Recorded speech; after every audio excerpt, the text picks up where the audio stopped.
Public assets should be used for a public purpose. The polling in Canterbury is telling us that's what the public wants. We saw this in Wellington, where the public wanted the airport being kept in public hands.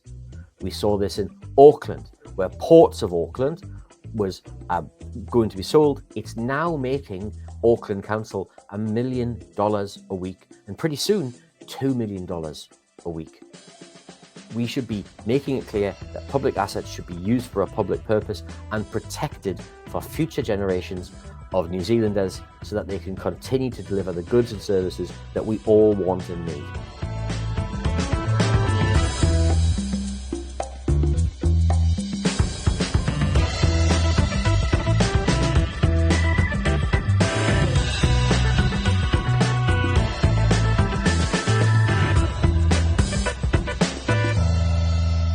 Kia ora koutou, and a warm welcome to episode 21 of Locked Out with Craig Renney.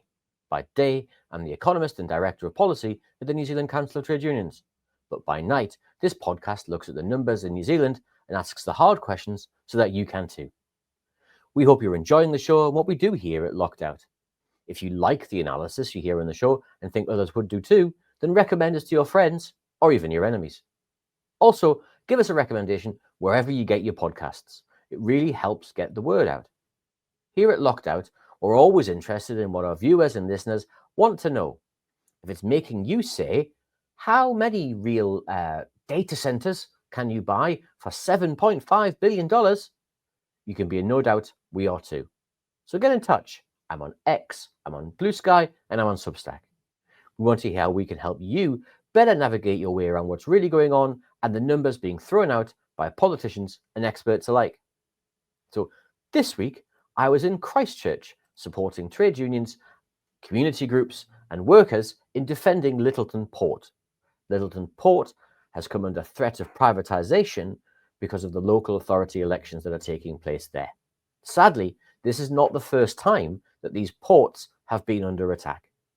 It's a picture we've seen in Wellington with the airport, in Auckland with Ports of Auckland. Let's sell some public assets and turn the money into a fund or into shares to help manage pressure on rates or to build some infrastructure. Private finance will somehow save the day. Sadly, not only does it not work, we've real examples of that here in New Zealand. Anyone who's paying a power bill right now will recognise that privatisation of our electricity sector hasn't really worked out for us in cheaper bills.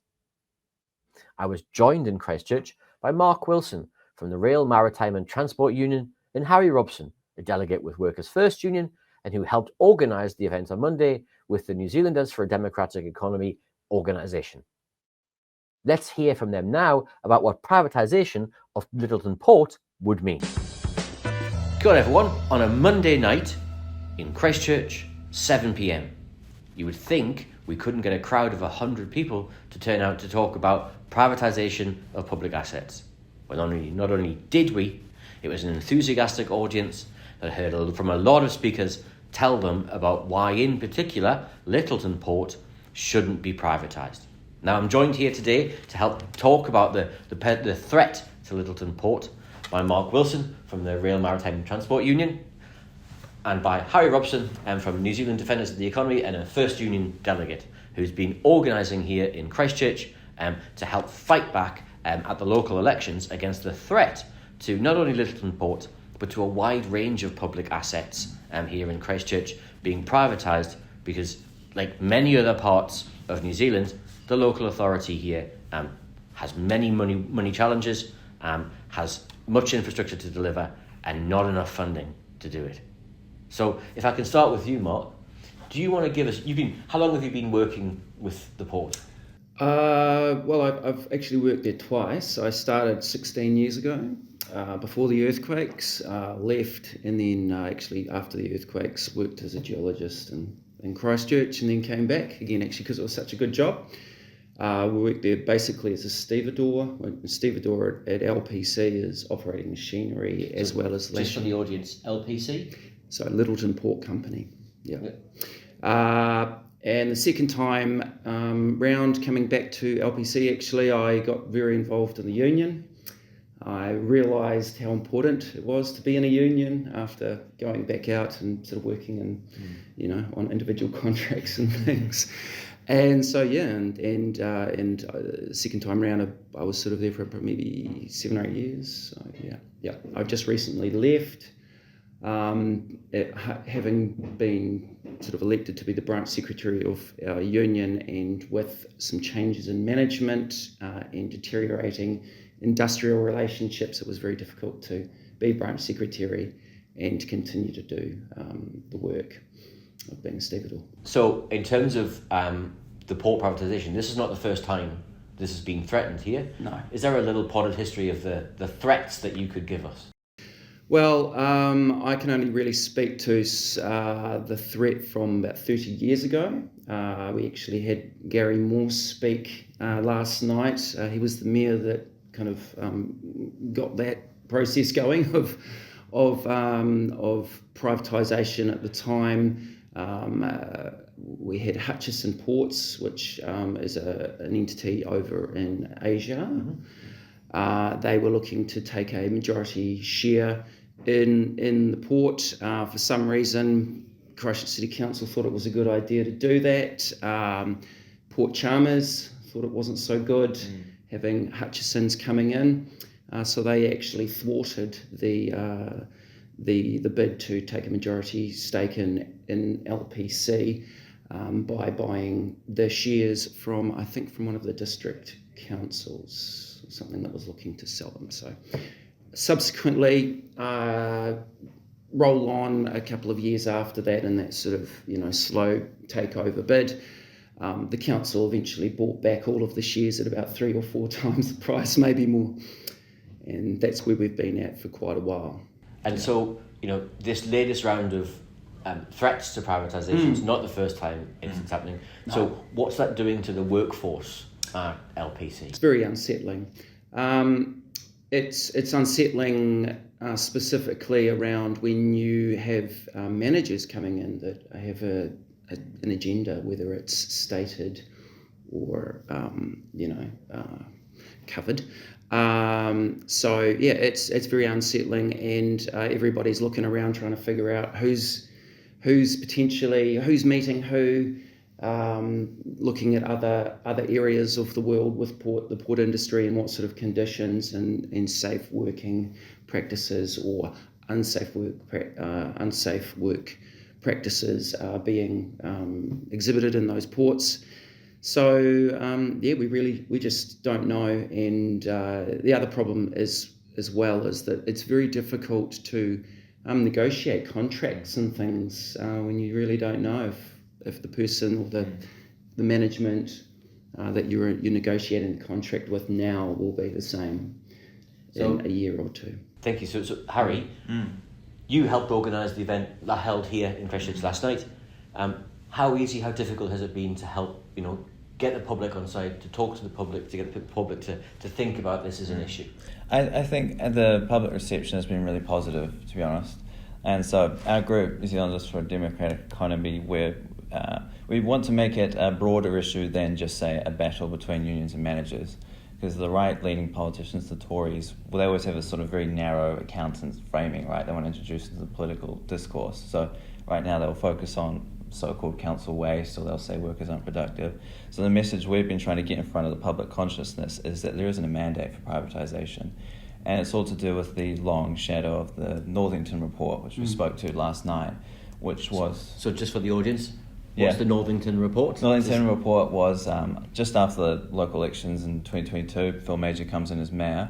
There's this report commissioned by a finance firm, Northington Partners, and it's more of a political activist document than a real business case, because it sort of tries to preempt the decisions that really should be with the councillors, and that's how some of them felt. And the Northington report basically just slammed unions, slammed unionised workforces, called for allowing CCHL, Christchurch City Holdings Limited, which is like this sort of, you can think of it as like an investment fund that actually manages the public assets on behalf of the councillors. And it called for the asset managers to have total autonomy, in a sense, to just flick off those assets or do whatever they want.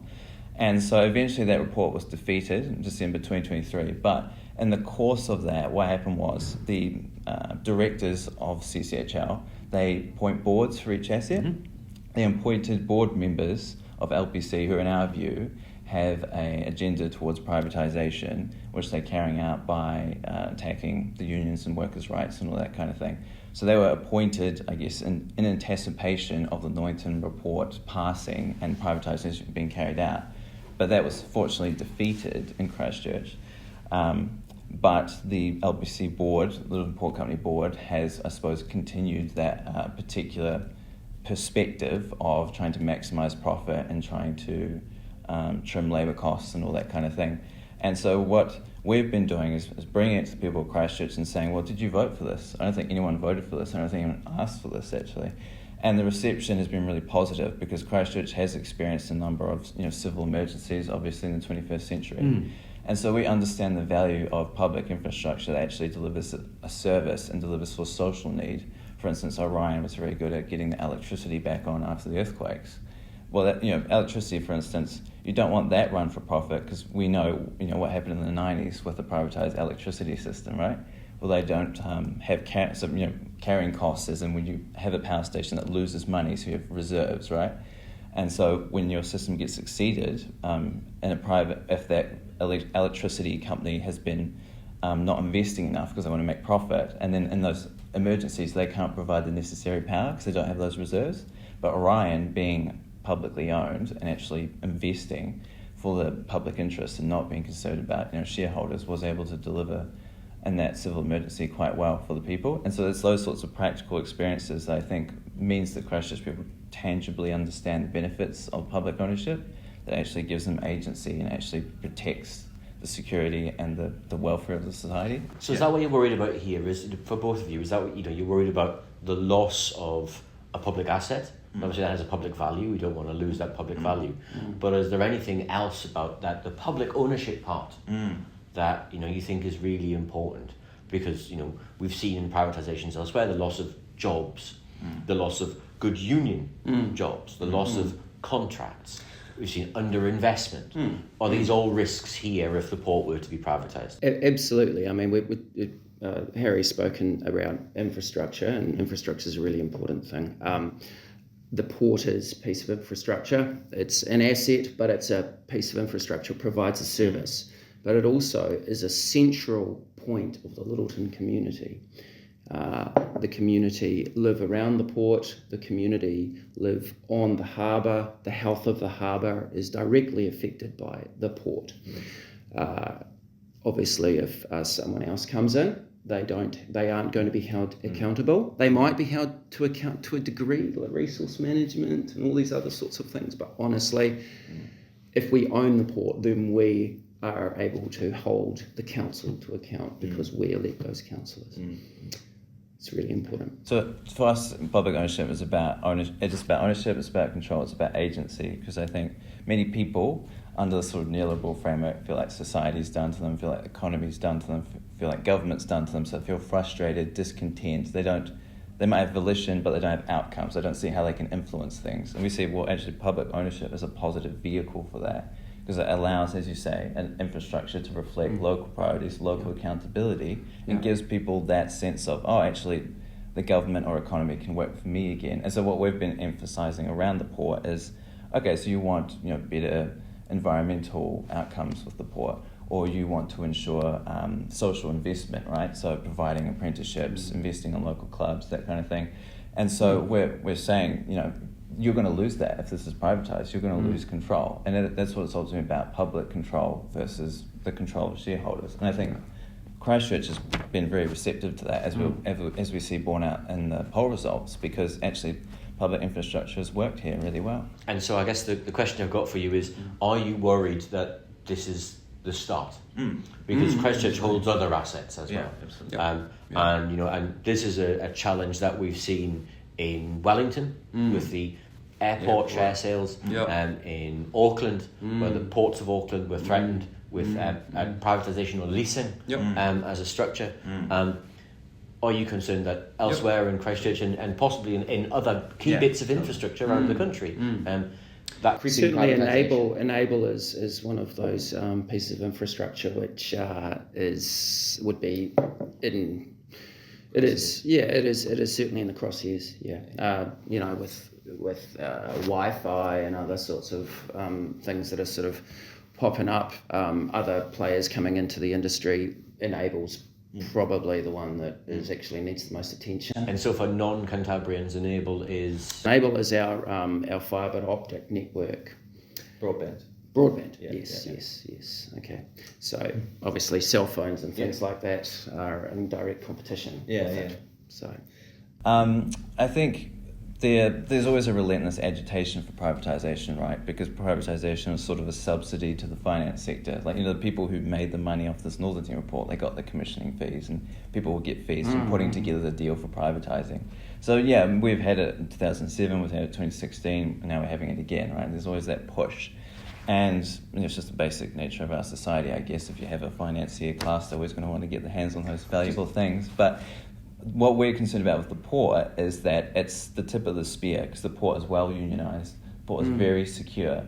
The port essentially, it's the hardest thing to knock off. And if they knock that off, then they've got the precedent and the mandate to just have a clean run. And that's why we're keen to stop that momentum. Just on that, we've just recently had a court case and talking about knocking it off. Yeah. I mean, gosh, they've really started already. There's a significant restructure. That restructure has really affected the Maritime Union. It also affects RMTU. It's very concerning, the fact that we had a good CEO in Roger Gray. Went up to Auckland. The Auckland Port's making, I heard, $1 million a week. Yeah. Very unionised port up there. Everybody seems to be working well. Everybody enjoys making a sustainable profit, and it's actually going to increase apparently. Yet you come down here, and all you get really is it's a unionised workforce. It's inefficient, and the workers get sick of it. We honestly get sick of it, as well as then the attacks on our contract and a progressive deterioration of trust. And so just to be really clear, because Ports of Auckland yes is a unionised site. Yes, it is. It has it has a profile very similar to Littleton in terms of you're going into a major urban centre. We're looking at selling it as well. Ports of Auckland is now making, as you say, I believe $1 million a week, $50 million a year, and that's due to rise to $100 million over the next few years. It's making an ongoing contribution to Auckland. It's keeping the rates down, right? That's right. And it's doing so on a unionised site.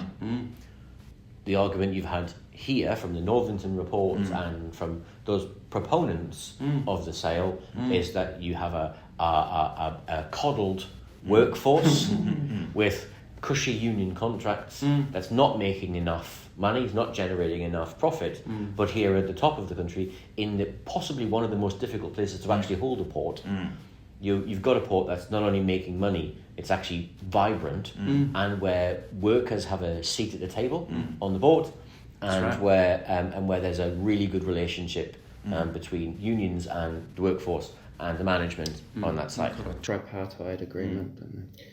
Roger Gray and HPHE, right? What's that approach there? So HPHE is high performance, high engagement. Now that essentially means that, well, the pretext of it really is that it looks to engage everyone and ensure that everyone has a bit of an influence in the decision making. So at the best point of it, it's consensus based decision making. But there's also other ways to make decisions within HPHE. But what really it means is that everybody comes into a room. They don't bring positions. They bring in a problem and they look to solve it. That took a lot to get through our unions because we were giving a lot away. What HPHE means is it means that we're going to invest in this rather than looking at industrial action. We're going to look at actually changing our contract through the 3 years rather than bundling it all and then going out the gate. HPHE's been done away with. On the Lyttleton site? Oh, from the Littleton. There was a look, we were trying to alter it to make it a little bit more of a better fit for both unions. Unfortunately, the new management came in and they didn't want to be sitting around a table with unions making decisions together. Having worker buy-in. So talking about engaging, how can the good residents of Christchurch and Canterbury engage and tell councillors, possible councillors, the public about what's going on and demonstrate their unhappiness at these proposals? I think there's an election coming up, isn't there? Yeah, what we've been doing leafleting, hand-turning, leafleting, some picketing, had a joint rally with the Palestine Solidarity Network about saying no to privatisation. And it's just showing up to those candidate events. It's having that public visibility to show that people are actively concerned about this. They are focusing on this, and there isn't a mandate for it. So yeah, there's as you say, sort of street corner action, some picketing or placarding, so to speak, done some rallies, going to council events and saying, oh look, there's always people there who are saying we don't want public assets. So they know wherever they go in the community, there's that presence that doesn't want asset sales. So that constant recurring public visibility. And it's, from what I've been told last night, for instance, apparently like sort of 4 months ago, no one was talking about asset sales as an election problem. And now you see some of the right-leaning candidates and they're sort of like a bit nervously being like, oh, I'm not pro-asset sales, and like a sort of qualified language. So you see it's cutting through to them. And what we've done there is tried to shift the terrain from, like bicycle pathways or whatever to actually... Speed bumps. Exactly, because I want to talk about that and not what their real agenda is, right? The sort of, shiny key to distract people, and we're just trying to put it back in front of people's eyes. Oh, this is what they're actually about. And people are not for that. So perhaps one of the things they can do practically is to ask their local candidates straight away, do you support privatisation of the port? Yeah. Do you support asset sales by the council? Yeah, including leasing or contracting. Yeah. And would you resist any attempt? Because that's the critical one, because they'll say, oh, I don't support it right now, but what you need, the commitment is, I'm going to vote against it regardless in the next term. Yeah, which is the point, is to keep our assets. You need to qualify it. I mean, we also need to make sure that that councillors or candidates are very clear on investment in the port. Investment from where? Yeah. So we should, as a good, stable business, we should be able to borrow the money ourselves. And to me, this is a question today in Christchurch. Yeah, it's a question, audience, that you're going to see right around the country. You're going to see more and more local authorities without the revenue that they need to deliver the water infrastructure, without the revenue that they need to deliver the roading, the other things, because essentially they've run out of cash because we stopped Free Waters, because we stopped investment from the government. As a consequence, local authorities found themselves between a rock and a hard place, and they're now having to look at their assets. There's a risk that up and down New Zealand, we see those assets sold off, not even to the highest bidder, just to whichever bidder turns up. And as a consequence, we lose control of those really important strategic public assets, like infrastructure. And we can't see that happen because, viewers, I come from a country where we've done that and it has not ended well. Mark, Harry, thank you so much for joining me here. We look forward to hearing for your success the local authority elections, the council elections. And if you're in Christchurch, go out, ask your councillors, ask them, do they support sale, lease, or any other form of intervention, or do they just simply support keeping public assets in public hands? Absolutely. Yeah. Thank you so much for joining me. Yeah, thanks for your time, mate. Now, since filming, we've had the final results of public polling undertaken by Talbot Mills over the past couple of weeks on the proposed privatisation. And in short, it's not popular. If we bring up slide 1, we can see that 50% of Cantabrians polled over the past couple of weeks opposed the sale of the port, and less than 1 in 3 agreed with it.